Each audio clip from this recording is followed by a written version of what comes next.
Good to have you with us on Facebook Live. I'm Ed Schultz. You can dial in. Let's talk it over about this latest controversy about Donald Jr.'s emails. 202-909-1492. Do you even know what the Federal Election Commission allows people to do working in a campaign? That's a fair question to you, and I think that you should be able to answer it before you rush to judgment. There are emails, there's some transparency, there's going to be testimony under oath. What more can you ask for? The question is, the issue of intent. Number one, who set up the meeting? A publicist of a pop star? No government official. The lawyer that was in on these meetings who allegedly had some, quote, dirt on Hillary Clinton, turns out she was not working for the Russian government. She was a citizen like you or me or from any other country. There's nothing illegal there at all, so far. The intent comes into play. Explaining the legal issues is what we've got to have. Digging up dirt or damaging information on a political is pretty political standard activity in this country. So my question right now, based on what we know, where's the wrongdoing? Let's go to the phones. 202-909-1492. You're on with us on Facebook Live. This is Ed Schultz. Hello. Hi, Ed. How are you? Good.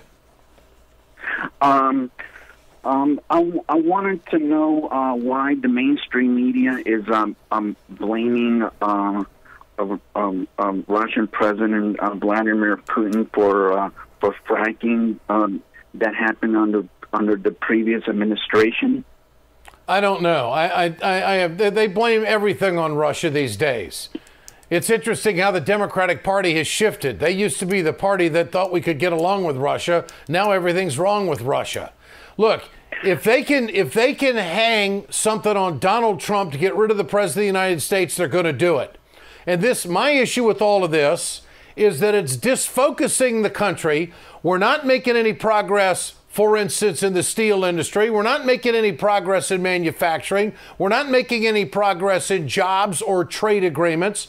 We're into honky-tonk is where we are, with emails that are ambiguous as hell, yet being played up by the mainstream media like that's the smoking gun and the death of the administration and this president. And I don't think that's true. Go ahead. Yeah, you're absolutely right. Bring something to the table, buddy. Come on, say something. Bring something to the table. What is it? Yes, I left the Democratic Party a long time ago. I left them last year. I voted for Bernie Sanders last year. And, okay. I got it. Appreciate your call. 202-909-1492. I don't have time for bullshit. You know, where are all these people who are chewing my ass out on social media? Now's your chance. Let's have at it. Come on. 202-909-1492. And I'm starting to answer some of these people, too, in a kind of a nasty way. I don't give a damn. The fact is, we're getting down to the nitty-gritty here, is that these investigations have come up with nothing so far. Granted that the Robert Mueller investigation is only into the second month. It's going to take time. Donald Trump Jr. says he's going to go under oath and he's going to go in front of these committees. What do you want? What else do you want? Okay, but no one. CNN went on the air within the last hour and said that this attorney was a Russian official, a Russian government official. That is complete bullshit. She even said in an interview on NBC that that was not the case. But they disregard anything anybody says if it doesn't fit their narrative. That's where they are right now. 202-909-1492. I'm a truth seeker. I just want the truth. If there's somebody guilty there, prove it. Prove it. I mean, let me tell you something. You know as well as I know that any political opponent doesn't have to work very hard to get dirt on the Clintons. Okay? And if you're a big Clinton supporter, you don't have to go any further than right after the election, after raising billions of dollars for the Clinton Global Initiative and the Clinton Foundation, all of a sudden they shut the shop down because she doesn't win the presidency. If that isn't telling to you, I don't know what is. It is to me. Let's go to the phones. 202-909-1492. You're on with it. Facebook Live with Ed Schultz. Hello. Hey, Ed, can you hear me? Yes. Hey, Ed, I used to be kind of a big fan of yours. I'm originally from Russia. I called you a couple of times. I did criticize you, but again, you just said it that CNN said that she was official. CNN did not say that. Yes, they did. Yeah, I'll tell you, Jeff Toobin just said it. Don't tell me what I heard. I'm telling you right now that within the last hour, their legal analyst, Jeff Toobin, went on the air and said that she was a government official. Now, I'm going to play the tape tonight on my show to prove you wrong. What else you got to say? Ted, Russian government has a lot of people who are on the payroll. They don't have to be official. They can go underground. I mean, they can be. So in other words, you do not take what she says as the truth for face value. Well, what I'm saying is she is definitely undercover. You don't know that. Official. You're full of shit. Look, you don't know that. You don't know that. Look, you do not know that. This is the thing. This is how the Russian government. Oh, okay. All right. Okay. No, seriously. No, look. I used to like you. I don't give a goddamn whether you like me or not. I don't care whether you like me. I don't care whether you like me. Okay. You just called in and said that CNN said something. I'm telling you, I saw it. Okay, and I'm going to play the tape tonight. I'm sorry I'm swearing, but you know what? This is what news in this country has evolved to. We can just make up whatever we want. Prove that she's a Russian official, okay? You can't. You can't. You're taking the word of a publicist of a pop star. That's what it's reduced to.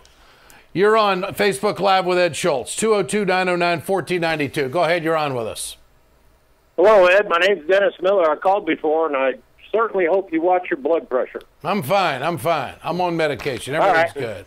Here we go. All this talk about that Russian lawyer willing to trade information on Clinton, but I have yet to hear what the information was. Have you? There wasn't any information. It was a hook to get Donald Jr. in the room to talk about the adoption program of Russian children. The Nowitzki Act. They clearly, this attorney was clearly trying to make a connection with the Trump campaign, and they used this quote hook of information. Hey, we got some dirt on Hillary. You want to talk about that? He said, yeah, let's talk about it. He's released all of the emails.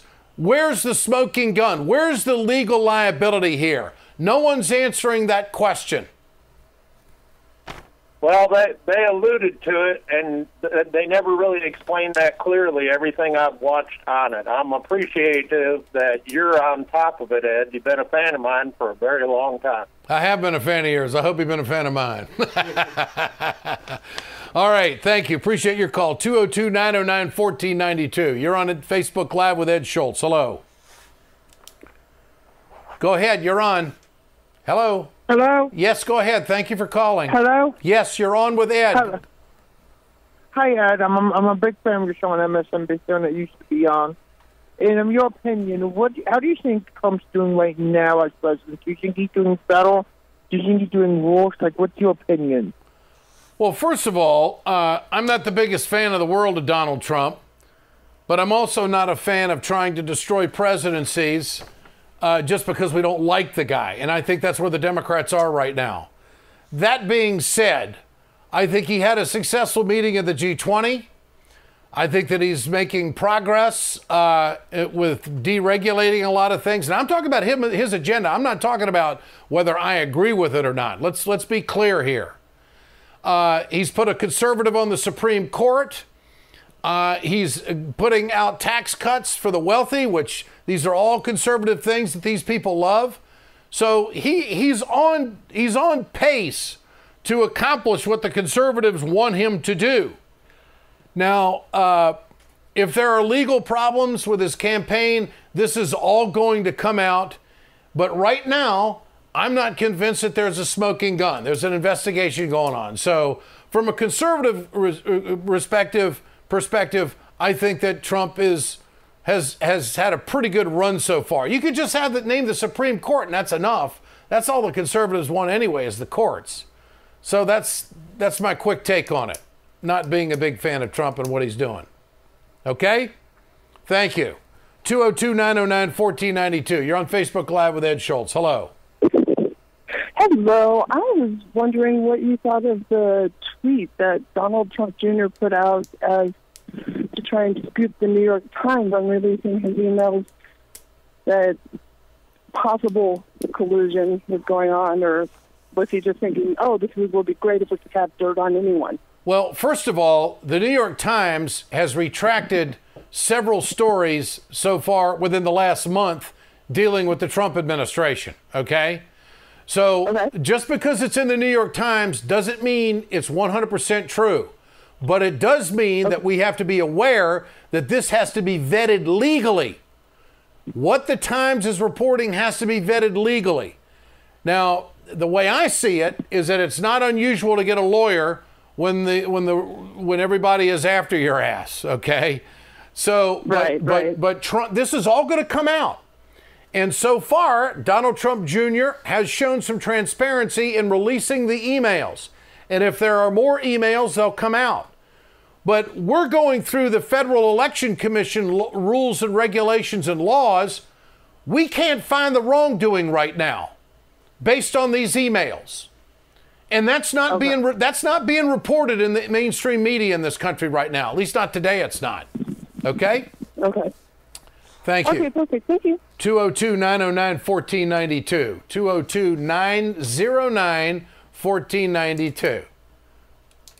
We got other big news. I mean, no. Well, this is the biggest news. Oh no! I'm not. Yeah, we do have other big news. I'm not discrediting that, but I will talk. We got to talk about it. Mitch McConnell delays August. Ooh, that's a big. Okay, now this underscores two things. If you didn't hear the news correctly, the Republican Senate Majority Leader Mitch McConnell announced earlier today that you're not going home, boys. We're staying in Washington for a couple of weeks in August. He has delayed the August, quote, traditional recess, okay? Normally, the Senate gets the entire month of August off. Guess what? They're going to work a couple of weeks to work on health care. Now, the president says he wants it done by the 1st of August. Everybody we talk to says that ain't going to happen. So they're going to give it another couple of weeks, and who knows, they may extend it beyond that. But this is an admission on two fronts. An admission, number one, that they don't have it. After 7.5 years of bitching about Obamacare, they don't have a replacement. They don't even have a replacement that they can agree on. They don't even have a replacement that they can negotiate the Democrats with. So Mitch McConnell knows the severity of the issue and the problem, because that's where the American people are right now. And it's turning out that the Obamacare bill is better than anything they got on the table right now so far. And that's their problem. They recognize they have an inferior product and they got to do something about it. They can't kick 20 million people out into the street. And Donald Trump says we're not going to let people die in the street. Well, guess what? If people don't have insurance and they don't get care, they do die. I mean, that's just a fact. So not all 20 million of them, but the fact of the matter is people are going to be hurt. Families are going to be hurt. And the Republicans know this. And so they're doing everything they can to, at least in their world, to make sure that they can get something passed. So that's the big news. It's an admission of guilt, number one. It's an admission of incompetence. And it's also an opportunity for the Democrats to say, hey, I told you so.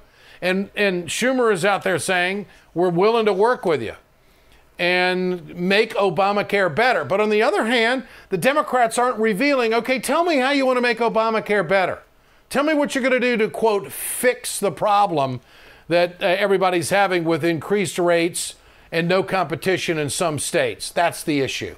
They can't get that done in a month. Ain't going to happen. Yeah. But it's nice that he realized, it's nice that McConnell realized that it's good that senators work for a living. I almost feel like you're going to see these senators try to still push it through by August 1st so they can get their recess in time. Hey, they got to go to the lake too, you know. So that's the other big news of the day. We got a big workup tonight on the news with RT at 8 o'clock Eastern time. It's a 30-minute news read, all correspondents around the world. And, of course, we're going to spend a lot on, number one, the health care. Deborah Berger. Oh, this is what I want to tell you. Everybody thinks the Democrats are for universal health care. It sounds good. Universal health care. Majority of Americans want it. Bernie Sanders is really the only candidate in American history on a national level that's had the guts to go out and say, hey, this is what we got to do. Hillary did late in the campaign, but it didn't matter. It was over by then. Here's the issue. In California, the Democrats have Jerry Brown, the governor. They have a controlled Senate by the Democrats. They have a controlled assembly, as they call it, by the Democrats. And they have a speaker of the assembly who's a Democrat. Universal health care passed the Senate in California. It's being held up by the Democratic speaker in the assembly. And this is how they traditionally allow bills to die. Think about that. The people want universal health care. The Senate passes it. And now a Democrat who, oh, by the way, has taken money from the pharmaceuticals, has taken money from big insurance. He's the Speaker of the Assembly. He's holding up the bill. Jerry Brown would sign it if it came to him, I think. Okay? So even the Democrats are in the back pocket of big pharma and big insurance industry, folks. Even the lobbying on the state level is very effective. So we're going to get into that story tonight with Deborah Berger. She is the union head of the National Nurses United. Very outspoken, very progressive, and very politically connected. She'll explain what I just told you in more detail tonight on The Ed Show. 8 o'clock Eastern Time on RT. Okay? Check it out, RT.com. And just a quick heads up for all you Bernie heads. Deborah Berger and the National Nurses United, one of the first major unions to endorse him during the... Is that right? Yeah, I believe they might have been the first. Oh, no, postal workers, I think, were the first. I had forgotten. Yeah, the postal workers, yeah. I believe they were first. Well, there's another issue right there. Some of the issues the Postal Service is having not getting addressed. The daily functions of America that average Americans have accessed for decades on end, for centuries on end, and we can't get to the business of fixing things because we're hung up on alleged collusion. 202-909-1492. Thanks for joining us. Ed Schultz, Facebook Live. We're back tomorrow.